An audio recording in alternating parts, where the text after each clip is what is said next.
오늘은 마태복음 55번째 시간입니다. 마태복음 14장 13절에서 21절 말씀 가지고 오병이어의 기적, 광야에서 만나간 일이다라는 제목으로 은혜 나누고자 합니다. 불교에 아주 심취했던 그러한 한 분이 교회를 나오셨어요. 그분이 나와서 담임 목사님을 찾는데 이렇게 부릅니다. 주지 목사님 어디 계십니까? 입에 늘 붙어 있는 말이죠. 우리가 선입관, 그리고 늘 아는 단어, 늘 부르던 말들이 너무나 익숙하다는 거예요. 그것을 선입관이라고 하죠. 사복음서의 모든 것이 기록되어 있는 것이 예수님께서 성전을 청결케 하신 사건과 더불어서 오늘 있는 이 오병이어의 기적이 사복음서에 모두가 들어있는 유일한 기록입니다. 그만큼 중요하죠. 여러분, 그래서 사복음서에 있는 각 복음서마다의 이 오병이어를 해석하는 관점이 서로가 달라요. 그래서 우리가 마태복음이 어떠한 분위기에서 또 어떤 말씀을 강조해서 하는지를 보지 않으면 절에서 오신 분이 주지 목사님 찾는 거하고 똑같은 거예요. 내가 아는 것, 내가 늘 알던 이 오병이어의 기적에서 벗어날 수가 없는 거예요. 오늘 이 말씀 가지고 서로가 은혜를 풍성히 나누기를 합니다. 오늘 본문은 예수님께서 이동하시는 장면으로부터 시작되어집니다. 예수께서 들으시고 배를 타고 떠나사 따로 빈들에 가시니 예수님께서 떠났다, 배를 탔다, 그리고 가셨다라는 내용이 나오고 있습니다. 예수님은 어디서 떠났나요? 배척받은 나사렛에서 떠나서 갈릴리 가버나움으로 이동하십니다. 나사렛에서 가버나움으로 가서 가버나움에서 배를 타고 베세다가 있는 이 지역으로 떠나서 옮겨가셨습니다. 아마 베세다 근처에서 내려서 한참을 걸어서 들어가신 것 같습니다. 여기에 아마 한 3km 정도 베세다에서 떨어진 곳으로 상륙해서 걸어가신 것으로 우리는 추정하고 있습니다. 여기 보면 예수님께서 어디로 가셨다고요? 빈들이라고 되어 있습니다. 성경에는 빈들이라고 번역했는데요. 우리가 아는 광야라는 말과 똑같은 단어입니다. 에레모스라는 이 단어가 똑같은 광야입니다. 그런데 이 광야라는 뜻은 그저 돌이 쫙 깔려있는 그런 곳이라는 의미보다는 어떤 뜻인가 하면 후미지다 또는 남들이 찾지 않는 인기 없는 곳, 그런 뜻을 갖고 있습니다. 그래서 영어 성경에 보면 isolated place, 좀 더 한적하고 좀 외진, 구석진 곳에 갔다라는 거예요. 여러분, 예수님께서 음지를 좋아하시는 걸까요? 후미진 곳만 왜 찾아다니셨을까? 왜 예수님께서 왜 딴 이 빈들로 가셨을까요? 도망치신 것일까요? 고향 나사렛에서 배척받았기 때문에 상심한 마음으로 도망을 치신 것일까요? 분봉왕 헤로당과 그리고 헤로디아의 배척받는 이 사건 때문에 심리적인 압박을 느껴서 예수님께서 도망치신 것일까요? 결코 아니에요. 예수님께서 이렇게 베세다에 내려서 먼 곳을 걸어서 광야로 들어가신 이유는 우리가 이 본문을 싸고 있는 내용을 보면 알 수 있습니다. 13절에 보면 예수께서 들으시고 배를 타고 떠났는데요. 그리고 나서 가운데 14절에서 21절까지는 오병이어의 기적의 이야기가 나옵니다. 그리고 나서 이 기적이 끝난 다음에 나오는 22절과 23절을 보면 무리를 보내신 후에 기도하러 따로 산에 올라가시니라 라고 말씀하죠. 원래 예수님은요, 광야로 들어가서 기도하기를 원하셨어요. 근데 무리들에게 발목이 잡혀서 오병이어의 기적을 베푸신 후에 그리고 기도하러 들어가셨다라는 거예요. 예수님은 배척받는 자들의 시끄러운 목소리, 화난 목소리를 뒤로하고 거룩한 하나님의 음성을 듣기 위해서 기도하러 가셨다라는 거예요. 여러분, 예수님은 하나님과 교제하기 위해서 깊은 산속 또 광야에 들어가서 기도하셨다. 여러분, 여기서 우리가 교훈받을 수 있는 부분이 있죠. 여러분, 인생을 살면서 우리는 늘 스트레스 받습니다. 때로는 우리가 배척받아요. 심적으로 굉장히 눌림이 있을 수 있고 스트레스 받을 수 있습니다. 그럴 때는 어떻게 해야 돼요? 한적한 곳에 주님과 독대하는 시간, 주님과 둘이 앉아서 주님 내 삶에 대한 이 애환을 그대로 주님 앞에 내어놓고 하늘로부터 들려오는 주의 음성과 방향을 지시하는 것을 보고 움직이려고 해야 된다라는 거예요. 여러분, 예수님께서 광야 빈들로 들어가셨는데요. 주님께서 이렇게 우리가 잘 아는 사진이죠. 집집마다 걸려있던 사진입니다. 주님께서 이렇게 기도하러 빈들에 들어가셨어요. 여러분, 빈들이라는 이 말이 참 중요한데요. 광야라고도 번역되는 에레모스라는 이 단어는 유대인들에게 참 특수한 의미로 다가옵니다. 왜냐하면 빈들이라는 이 에레모스라는 광야라는 뜻은요, 어떤 의미를 갖고 있는가 하면 하나님의 음성이 들려지는 곳, 그렇게 유대인들은 해석합니다. 왜냐하면 여러분, 그 빈들, 에레모스라는 이 광야라는 단어가 미드바르, 히브리 용어는 미드바르라고 되어 있어요. 미드바르거든요. 이 미드바르하고 같은 단어가 뭔가 하면 다바르. 앞에 M자같이 생긴 거 딱 띄면요, 두 단어가 똑같습니다. 읽을 때 보면 때로는 드바르라고도 읽을 수 있고 다바르라고도 읽을 수 있습니다. 똑같은 단어예요. 그러니까 빈들 광야는 하나님이 다바르 말씀하시는 곳이다. 여러분, 우리가 잘 아는 성경에 보면 모세가 어디에 갔어요?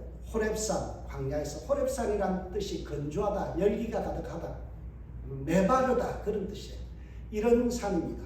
호렙산, 바위산이에요. 진짜 메말랐어요. 산에 올라가면 아무것도 없습니다. 제가 저기 올라가서 죽는 줄 알았어요. 저기 호렙산에 올라가보면요, 정말 빈들이에요. 그 건조한 곳에서 떨기나무 아래서, 그죠? 떨기나무가 어떻게 생겼냐면 이렇게 생겼습니다. 떨기나무를 우린 말로 하면 대쌀이, 큰 쌀이 나무, 그런 뜻이에요. 근데 그 뜻은 시궁창, 그런 뜻입니다. 좀 습기가 많고 그런 데서 자라는, 우리가 생각하는 떨기나무 하니까 나무가 큰 줄 아는데요, 아니에요. 저렇게 생긴 덤불같이 생긴 저 아래에서 광야에 있던 곳에서 모세가 하나님의 음성을 들었죠. 또 우리가 잘 아는 또 내용이 있습니다. 엘리야가 어디 갔어요? 사흘 길을 도망가서 죽고 싶다고 주님 앞에 투정 부리죠. 어디에 갔습니까? 로뎀 나무 아래. 로뎀 나무가 이렇게 생겼어요. 로뎀 나무. 별로 크지 않습니다. 그래서 덤불 아래서 그냥 널브러져서 저렇게 아마 엘리야가 쓰러져 있었을 거예요. 그곳에서 주님께서 먹이시고 말씀하시는 것을 통해서 40주 40야를 달려가도 지치지 않는 체력과 영역을 회복했던 거예요. 그래서 이스라엘 백성들에게, 유대인들에게 광야는 정말 하나님의 음성이 들려지는 곳이에요. 유대인들은요, 뭔가 힘들고 어려우면 어디를 가느냐? 광야로 나갑니다. 조용히 광야에 들어가서 하나님의 음성을 듣기 위해서 우리가 불멍 때리듯이 그냥 가만히 앉아서 주님 어떡하지요? 주님 어떻게 살아야 돼요? 이 문제 어떻게 해요? 라고 묻는 거예요. 광야는 바로 그런 곳입니다. 예수님께서 지금 광야에 들어가신 것은 주님과 독대를 통해서 주님 앞에 이 배척과 스트레스 충만한 삶에 대해서 주님 앞에 토로하고 그것을 내어놓고 주님 앞에 의논하기 위해서 외딴 곳에 차였었습니다. 근데 느닷없이 무리들이 따라 나섰어요. 무리가 듣고 여러 고을로부터 걸어서 가는지라라고 말씀하죠. 예수님을 따라 나선 이들은요, 예수님을 배척한 사람들이 아닙니다. 나사렛 사람들이 아니에요. 또 예수님을 배척했던 그 당시 최고의 권력자였던 분봉왕 헤롯도 아니고 헤롯 안디바도 아니고 헤로디아도 아니었습니다. 그들은 예수님을 따라가던 사람들은요, 병자들이에요. 인생이 너무나 힘들고 어려운 사람들이에요. 그들은 은혜를 사모하여서 여러 고을로부터 예수님을 따라 나섰어요. 영적 갈급함을 가지고 예수님을 찾아 나온 사람들이에요. 여러분, 우리에게도 이 갈급함이 있어야 돼요. 우리 속에서 주님, 내 인생은 주님 만나지 않으면, 내 인생은 주님 만져주지 않으면 나는 회복이 불가능합니다. 오랫동안 병들어서 힘들어서 너무 고통스럽습니다. 주님, 내 이 병 고쳐주지 않으면 내 정상적인 삶을 살아가기 너무 힘들어요. 주님, 나를 만져주세요. 이런 갈급함이 있어요.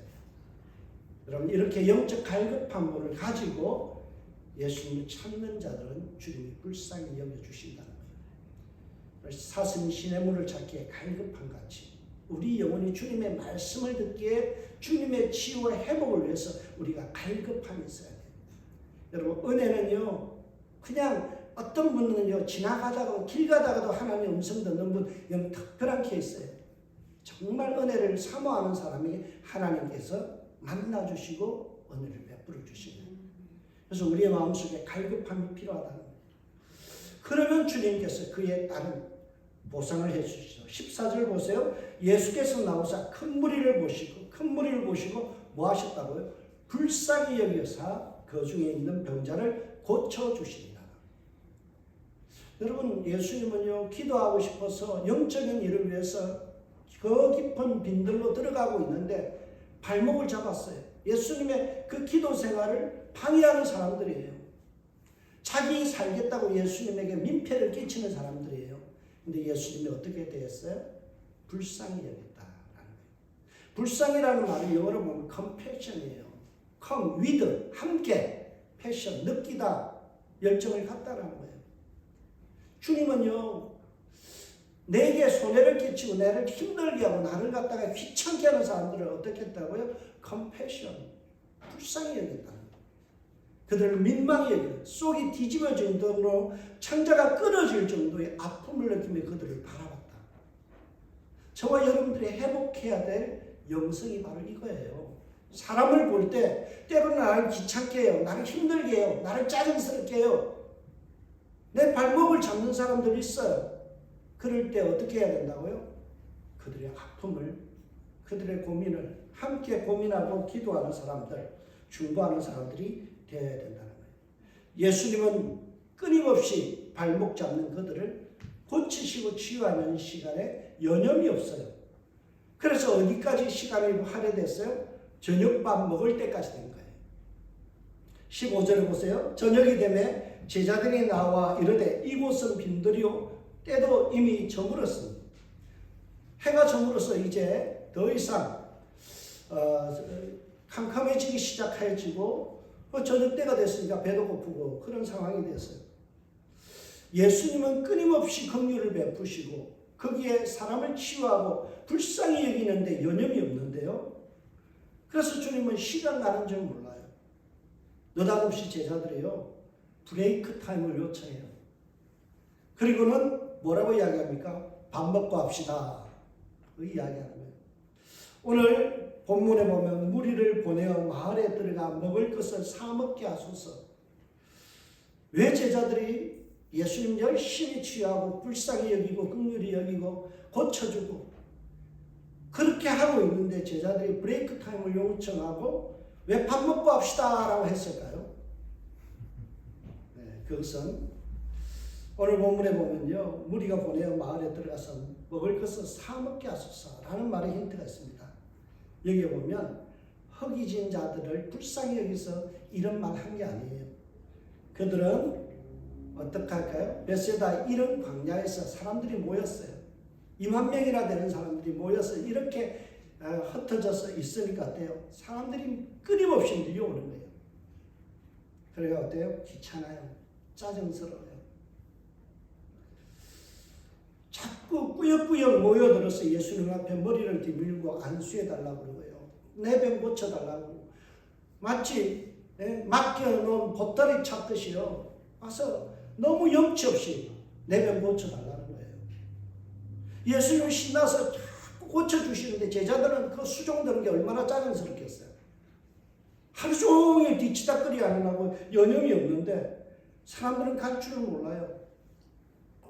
인상인해로 밀려와서 자꾸만 자기 병 고쳐달래요. 자기 문제 해결해달래요. 무리들이 마냥 부담스러웠던 거예요. 그래서 불쌍히 여기는 예수님과는 너무나 상반되게 대조적으로 제자들은요 공공한 자들에서 이 불쌍한 사람들로부터 빨리 벗어나고 싶은 거예요. 그래서 무리들을 자신의 바운더리에서 밀어내고 싶은 거예요. 그래서 예수님 브레이크 타임 좀 합시다. 그리고 밥부터 먹읍시다. 밥은 핑계예요. 난 이 사람들 싫다는 거예요. 부담스럽다는 거예요. 나에게 자꾸 들어붙어서 뭔가 나를 힘들게 하는 이 사람들 너무나 짜증스럽고 귀찮다는 거예요. 돈이라도 주면 모르는데 돈도 안 주면서 내 병 고쳐달라고 모든 서비스 다 바라는 그들을 보면서 제자들의 마음속에는 긍휼함보다는 뭐가 있었어요? 부담감, 귀찮음, 짜증스러움, 이게 밀려왔죠. 왠지 제자들의 모습 속에서 낯설지 않는 우리의 모습을 발견합니다. 저 여러분이 그렇지 않나요? 나에게 도움이 안 되는 사람이 끊임없이 와서 귀찮게 하고 짜증스럽게 하고 맡겨놓은 것도 없는데 자꾸 뭔가를 내놓으라 하고 도와달라고 그러면 어때요? 좀 부담스럽죠. 빨리 떠나가 줬으면 좋겠죠. 그래서 밀어내고 싶은 거예요. 그러면 우리는 어떻게 해요?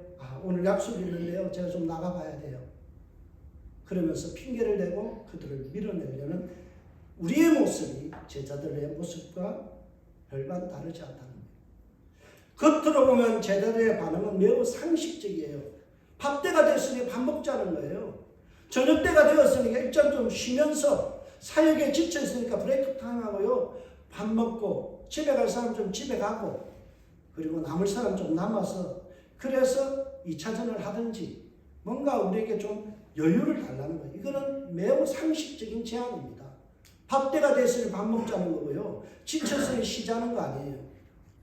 그러니까 이 제자들의 말은 하나도 상식적으로 납득이 안 되는 말이 아니에요. 매우 논리적이고 상식적인 거예요. 그러나 이 상식적인 논리적인 주장 안에 한 가지 결여된 게 있어요. 그게 뭔가요? 예수님의 마음이에요. 예수님의 마음. 긍휼히 여기는 사람을 민망히 여기고 불쌍히 여기고 그들을 동정하는 그 마음, 연민의 마음이 사라졌다는 거예요. 오늘날 한국교회 속에서 사라진 게 바로 이거예요. 우리가 참 정의 민족 아닙니까? 정이 많은 민족이잖아요. 그래서 옛날에는 정이 참 많았어요. 저는 교회에서 날 먹는 것밖에 몰라요. 왜냐하면 제가 자랐던 교회는요, 늘 권사님들이 집에서 뭔가를 싸오세요. 저녁마다 가구들이요, 옥수수도 삶아오고요, 찐빵도 가져오고요, 누룽지도 가져오고요. 그래서 같이 기도는요, 한 10분 하고, 먹고 노는 거는 2시간씩, 3시간씩, 그 살면서 힘들었던 가구들이 그 모여서 같이 사랑방 같은 교회 기도실에 앉았어요. 이야기하고 놀아요. 저는요, 그 옆에 끼어서 앉아서 잘 먹었어요. 참 정이 많았어요. 오늘날 그런 거 요구하면요, 힘들어요. 권사님 좀 고구마 좀 삶아와요. 그러면요, 서로가 불편해져요. 다음 주에 옥수수 좀 삶아와요. 그러면요, 아니, 자기가 나에게 뭐 맡겨놨나? 그러면서 불편해하죠. 여러분, 우리가 잃어버린 마음이 바로 긍휼의 마음, 연민의 마음이에요. 얼마나 아플까? 얼마나 고통스러울까? 제가 신학교 때는요, 장례식에 참석하면 눈물이 났어요. 그런데 큰 교회에서 부목사하면서요, 장례를 1년에 보통 10몇 번씩 치르면요, 많게는 한 20번씩 치러요. 그러면 마음속에요, 그 연민의 마음이 없어져요. 불쌍히 여기는 마음이 없어요. 그래서요, 저기 여수 같은데 장례식 가잖아요. 옷 2벌 가져가요. 한 번은 장례식복, 한 번은 그 근처에서 가서 놀 수 있는 아주 야외 가는 느낌으로 옷을 한 벌 더 가져가요. 언제부터 내 마음속에 연민보다는 그 먼 거리를 갔으니까 한 건 하고 오자. 가서 보고 맛있는 거 먹고 오자. 그런 마음이 앞서더라고요. 여러분, 제자들의 마음속에 바로 그런 거예요. 상식적이고 논리적이고 너무나 맞는 말인데 기분 나쁜 말이에요. 연민의 마음이 없기 때문에 그랬어요. 예수님은 끊임없이 긍휼히 여기고 치유하는데 우선순위를 두죠. 그런데 제자들은요, 사람을 볼 때 문제거리로 보는 거예요. 내가 뭔가를 해결해 줘야 된다는 이 부담감 때문에 그래서 뭘 밀어내는 거예요. 그래서 그들의 입에서 뭐라고요? 가서 사 먹게 하셨다. 왜 부담스러운 문제를 내가 끌어안아야 돼요? 너희들 문제 너희들이 해결해라는 거예요. 가서 니네 돈 가지고 니네들 사 먹으라는 거예요. 여러분 미국에서 참 잘 쓰는 말 있죠. I am I and you are you. 나는 나고 너는 너다. 왜 네가 나한테 엉겨붙어서 나보고 밥 달라고 그래? 지금 제자들의 마음이 가서 그들부터 친의 호주머니에 있는 돈 내서 사 먹게 합시다. 그게 페어한 거 아니에요? 그게 공정한 거고요. 그게 상식 아니에요? 교회는 그게 아니에요. 교회는 남의 호주머니 돈 가지고 나눠 먹는 거예요. 서로가 나눠 먹는 거예요. 참 인색하고 인간미 없는 제자들의 모습을 발견합니다. 그래서 예수님께서 제자들에게 이렇게 말씀합니다. 예수께서 이르시되 갈 것 없다. 너희가 먹을 것을 주라. 너희가 먹을 것을 주라. 너희가 그들의 문제에 개입하고 너희가 그 속에 들어가서 도와주는 자가 되라. 예수님께서 긍휼 사역을 멈출 생각이 없어요. 제자들은 환경을 핑계대면 또 한 발을 뺍니다. 오늘 18절 볼까요? 제자들이 이르되 여기 우리에게 있는 것은 떡 5개와 물고기 2마리 뿐이니라. 여러분 여기서 강조되는 말은 뿐이라는 접미사입니다. 나에게 이것밖에 없어요. 나는요 떡 5개와 물고기 2마리밖에 없어요. 절대적으로 빈곤하고 그들의 문제에 개입할 만큼 여유가 없어요. 나는 그들을 도울 능력이 안 됩니다. 내 능력밖에 일을 나에게 요구하지 마세요. 그것이 바로 제자들의 답변이죠. 제자들은 끊임없이 무리들의 문제에서 한 발을 빼고 싶어 합니다. 이런 제자들을 향하여 예수님께서 단호한 목소리로 호통을 치며 말씀합니다. 이러시되 그것을 내게 가져오라 하시고 내게 가져오라 하시고 니네들 싫으냐? 그러면 내가 이 문제에 개입하고 이 문제 내가 핸들할게. 너희들이 그렇게 부담스럽다면 그 문제 내게 가져와. 내가 그들의 삶에 끼어들어서 그들의 문제를 해결하겠다는 거예요. 제자들은 우리 안타까운 현실에 발을 빼지만 예수님은 한 발짝 더 다가가셔서 그들을 문제에 개입하시기를 원하셨어요. 여러분 예수님은요 시종일관 그의 마음속에는 긍휼이라는 단어가 박혀 있었어요. 애당초 예수님께서 빈들로 들어가신 이유는 한 가지는 기도하기 위한 것이고 또 한 가지는 애당초 무엇을 위해서요? 제자들의 무엇을 들었다고 그랬잖아요. 13절에 보면 뭘 들었어요? 세례 요한이 처형당한 것, 순교당한 것을 들으셨다는 거예요. 예수께서 들으시고 배를 타고 떠나서 알아봤죠. 이것에 대해서 수많은 학자들은요 빈들로 가신 이유가 단순히 기도하기 위해서만이 아니라 세례 요한의 죽음을 애도하기 위해서다. 예수님의 행복, 움직임의 어떤 동기 또는 동력, 바탕에는 뭐가 있느냐면 긍휼이라는 마음이 있습니다. 긍휼히 여기시기 때문에 애도하시고요. 긍휼히 여기시기 때문에 염치 없는 무리들을 끊임없이 받아주시고 치유해 주시고 그리고 결국에는 먹을 것까지 내어주시는 거죠.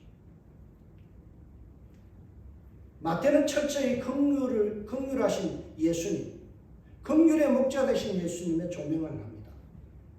여러분 마태복음, 마가복음, 누가복음, 요한복음에 이 사복음서가 다 들어있어요. 근데 마가복음과 누가복음에는요 오늘 이 본문과 비교해보면 특이한 점이 있어요. 그게 뭔가 하면 예수님께서 오늘 본문에는 앉히시고 무리를 앉히시고 했는데 마가와 누가는 뭐라고 하냐면 50명씩 앉히시고 라고 되어 있어요. 여러분 이 50명이라는 단어는요 유대인들의 군대 조직의 기본 단위입니다. 그래서 50부장, 100부장, 50부장, 100부장 그렇게 나오죠.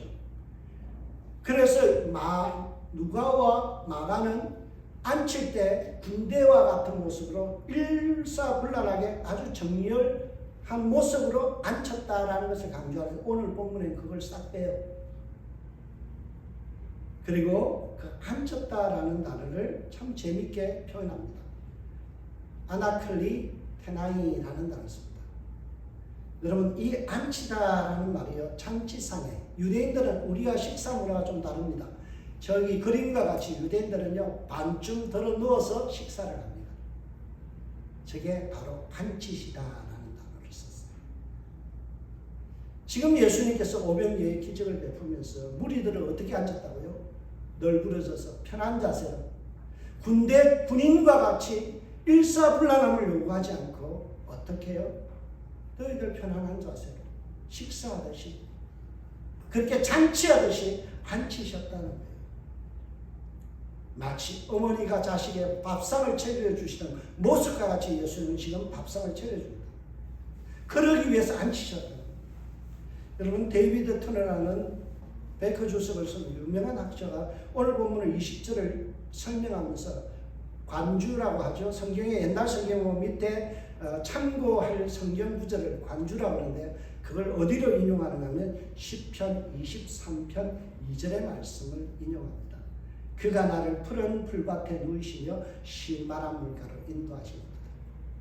오늘 예수님께서 무리들을 지치고 병든 그들을 먹이기 위해서 앉혔다는 것은, 너희들 예수님의 제자냐? 그러면 군인과 같이 헌신해 라는 마음으로 그들을 바라보지 아니하고, 지치고 힘든 그들을 어떻게 했다고요?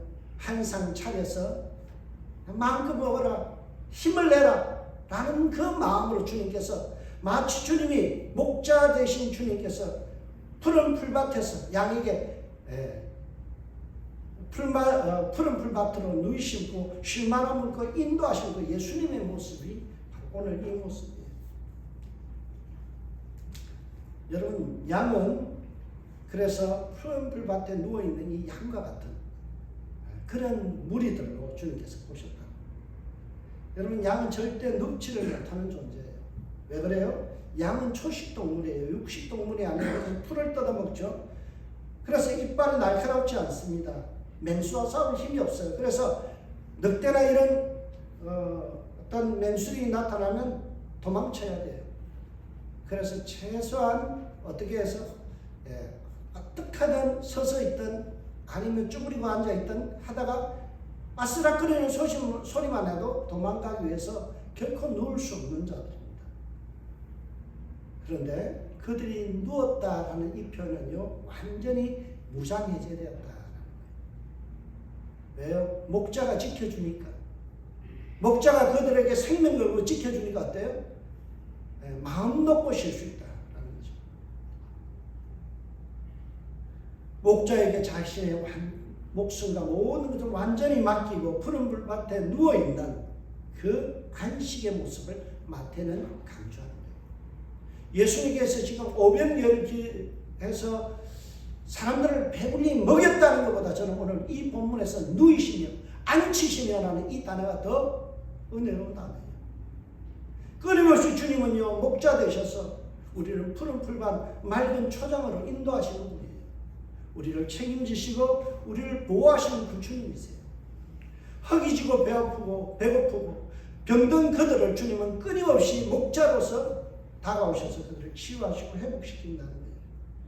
그것을 미끼에 벌러덩 누워서 양들이 완전히 무장해야 되어서 그러한 쉼과 안식을 누리고 있다는 거예요. 그리고 주님께서 부족하기 짝이 없는 떡 5개와 물고기 2마리를 가지고 하늘을 우러러 축사하시고, 그리고 오늘 오병이의 기적을 일으키시고 떡 5개와 물고기 2마리를 가지사 하늘을 우러러 축사하시고. 여러분, 축사가 뭘까요? 축사라는 말은요, 찬양하고 감사다라는 거예요. 축사라는 것이 주님께서 감사 기도하셨다는 거예요. 여러분, 유대인들은 식탁에 앉으면 하나님 앞에 하는 감사의 기도가 있습니다. 그게 뭔가 하면 하모치라는 건데요. 하모치라는 것이 뭔가 하면 유대인들은 앉아서 밥을 먹을 때, 음식을 먹을 때 이것을 항상 고백합니다. 복되시도다 세상의 왕이시며 땅에서 떡을 내신 우리 하나님 여호와여. 이것을 고백해요. 그래서 떡을 내시다라는 말이 하모치라는 단어예요. 그래서 유대인들은 하모치 기도라고 이야기합니다. 예수님께서 지금 감사의 기도를 이 내용을 가지고 하시고요. 그리고 한반땅 찬양과 감사의 기도를 올리신 후에 떡을 가지고 가시사 그리고 제자들에게 떼어 나누어 주십니다. 제자들은 예수님께서 받은 그 떡과 물고기를 무리들에게 다시 나누어 줍니다. 결과 어떤 일이 일어났나요? 그것이 바로 천국의 권위와 능력이 나타났어요. 떡을 떼어 제자들에게 주시며 제자들이 무리에게 주니 다 배불리 먹고 남은 조각은 12바구니에 차게 되어 거두었으며 먹은 사람은 여자와 어린아이 외에 5,000명이나 되었더라. 여자와 어린아이까지 합치면 2만 명이에요. 여러분, 천국의 통치, 하나님의 통치, 이 긍휼이 일어나는 곳에 기적이 일어난다. 긍휼은 하나님의 기적을 불러오는 마중물과 같은 거예요. 하나님의 통치 방식은 긍휼입니다. 하나님의 교회가 잘 되기 위해서는요, 긍휼이 유통되어야 돼요. 서로를 불쌍히 여기고 민망히 여기고 서로를 안타깝게 생각하고 측은하게 여기는 그 마음, 그것이 교회 안에 자리 잡아야 어때요? 건강한 교회가 되고 행복한 교회가 되는 거예요. 주님 원하시는 교회가 되어질 때 그곳에 오병이어와 같은 기적이 일어나는 거예요. 제가 어렸을 때 주일학교 때 배운 찬양이 있습니다. 이 찬양이 설교를 준비하면서 생각이 났어요. 뭔가 하면 사랑은 참으로 베푸는 것, 베푸는 것, 더 가지지 않는 것, 쓰고 빌려주면 풍성해져 땅 위에 가득 차네. 이 찬양이에요. 여러분, 이게 긍휼의 마음이에요. 사랑은 베푸는 거예요. 주님은 사랑이시잖아요. 사랑의 마음을 가진 사람은요, 끊임없이 베푸는 거예요. 주는 거예요. 더 가지지 않는 거예요. 내가 손해보는 거예요. 그러면 어떻게 된다고요? 풍성해지는 거예요. 땅에 차고 넘치는 축복, 오병이의 기적이 일어나는 겁니다. 여러분, 이것이 오늘 우리에게 주시는 메시지예요. 많은 분들이 오늘 본문을 대할 때 당혹스럽습니다. 그리고는요, 이것은 불가능하다. 어떻게 물고기 2마리가 보리떡 5개, 5,000명, 2만 명이 있는 거. 이는 불가능해요. 왜요? 우리가 늘 과학 시간에 배우는 게 있죠. 질량 보존의 법칙. 질량은 그대로 있다라는 거죠. 더 이상 어떻게 뻥튀기가 될 수 없다는 거예요. 어떻게 물고기 2마리가 보리떡 5개로 5,000명을 먹이고 12바구니까지 남을 수 있느냐라고 그래서 의심하면서요. 합리적인 해석을 내놓는 분이 있습니다. 그 중에 한 분이 참 기독교에서 유명한 주석가인 바클레이라는 분인데요. 바클레이가 참 보수적인 신앙이고 굉장히 좋은 신학자입니다. 그분이 바클레이가 오늘 본문을 대하면서 이렇게 해석합니다. 자기는 믿어지지 않는다. 오병이의 기적이 믿어지지 않는다. 합리적인 해석을 할게 하고는 이렇게 이야기합니다. 어린아이 하나가 물고기 2마리와 보리떡 5개를 주님 앞에 내어놓으니까 꼬부쳐 놓고 숨겨놨던 어린들이 민망해서 하나하나 꺼내기 시작했다. 그래서 감춰놨던 거 다 내놓으니까 2만 명이 먹고도 12바구니가 남았다. 이게 바클레이의 생각이에요. 참 아주 합리적인 해석이죠. 저는 동의가 안 돼요. 마태는 지금 그 말 하고 싶은 게 아니에요. 지금 오병이의 기적 사건을 통해서 예수님의 능력이 얼마나 대단한지, 긍휼을 통해서 얼마나 큰 축복이 불러올 수 있는지를 설명하고자 하는 거죠. 출애굽 당시에 하나님은요, 2만 명이나 되는 사람들에게 뭘 먹였어요? 만나와 메추라기를 40년 동안 먹였어요. 그 능력에 하나님께서 성육신하셔서 인카네이션, 인간의 몸을 입고 이 땅에 오셨어요. 그리고 그들 앞에 서 계세요. 여러분, 2000년 전에 유대인들에게 나타났던 그 하나님의 능력, 만나와 메추라기를 먹이신 그 하나님이 동일한 인간의 모습을 입고 이 땅에 서 계신다면 여러분, 2만 명 먹이는 것은 식은 죽먹기예요. 정말 예수님이 누구신지를 알고 예수님이 정말 전능하신 하나님의 아들이시고 그분이 인간의 몸을 입고 이 땅에 오셨다는 것을 믿게 된다면 여러분 보리떡 하나 하고요 물고기 한 마리 가지고도 2만번 먹이는 거 아무 문제 아니에요. 그것을 믿느냐라는 것이 바로 마태의 질문이에요. 마태는 이 사건을 통해서 긍휼의 목자 되신 예수님 곧 출애굽 당시에 역사하셨던 그 하나님 성자 하나님이시다 이것을 선포하는 거예요. 오병이의 기술을 해석하는 기본적인 핵심 키워드는요 논리가 아니고 상식이 아니에요. 뭐예요? 믿음이라는 거예요. 믿음. 네가 예수 그리스도를 하나님의 아들로 믿느냐? 그러면 오병이의 기적은 아무런 의심 없이 믿어진다는 거예요.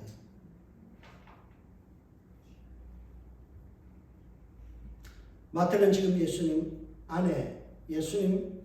안에 오면 얼마나 풍성한 일들이 준비되고 치유와 회복이 일어나고 풍성한 누림이 주어지는지를 설명하고 싶은 거예요.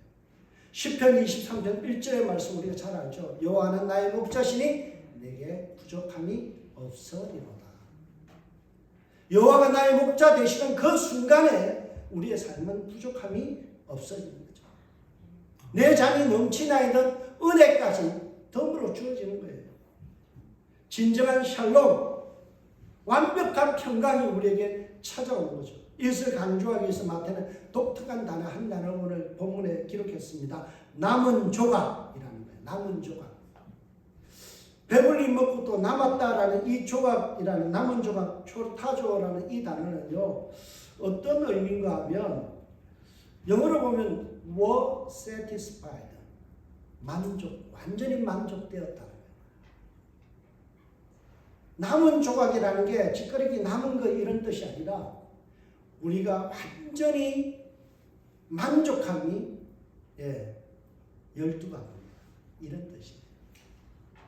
주님 안에 오면 우리 인생이 완전히 were satisfied. 완전히 만족되는 게 어느 정도냐? 12바구니 정도. 먹고도 남는 것이 차고 넘치는 은혜. 이걸 이야기하는 거예요.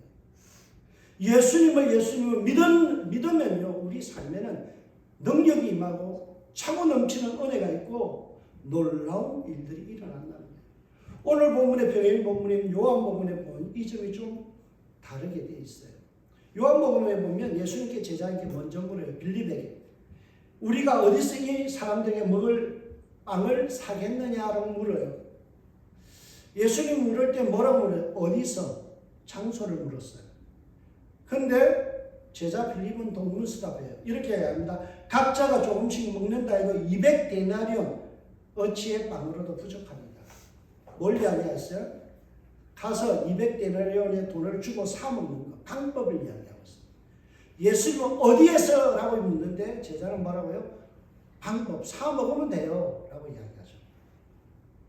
여러분 예수님께서 장소를 물은 이유가 있어요. 왜 물었을까요? 여러분 생각해 보세요. 2만 명을 먹일 수 있는 식당이 있을까요? 없어요. 지금 예수님께서 어디서라는 말은 하늘로부터라는 말이에요. 만나의 주력이 하늘로부터 내려와서 너희들을 200만 명을 먹였듯이 하늘로부터 내려오신 예수님 안에 거하면 바로 2만 명이 문제가 되겠네요. 우리는 영육간의 체험이 예수 그리스도 안에 있음을 믿어야 돼요. 생명의 뜻이신 예수님을 믿기 때문에 우리에게 영원한 생명이 우리에게 디파짓된 거죠. 오늘 본문을 성찬식 본문과도 연결시켜서 해석하는 분들이 많이 있습니다. 여러분 성찬식이 뭐예요? 주님의 살과 피를 나눠주심으로 인해서 우리가 구원받은 사건이죠. 오늘 오병이의 기적은 바로 그런 거예요. 예수님께서 이 땅에 오셔서 인간의 몸으로 희생하시고 찢기시고 우리를 위하여 희생하신 것처럼 주님께서 이 땅에 내려오셔서 그들의 잔치상을 차려주시기 때문에 그들에게 배부름이 있었다는 거예요. 헤롯과 오늘 예수님의 모습은 너무나 대비되죠.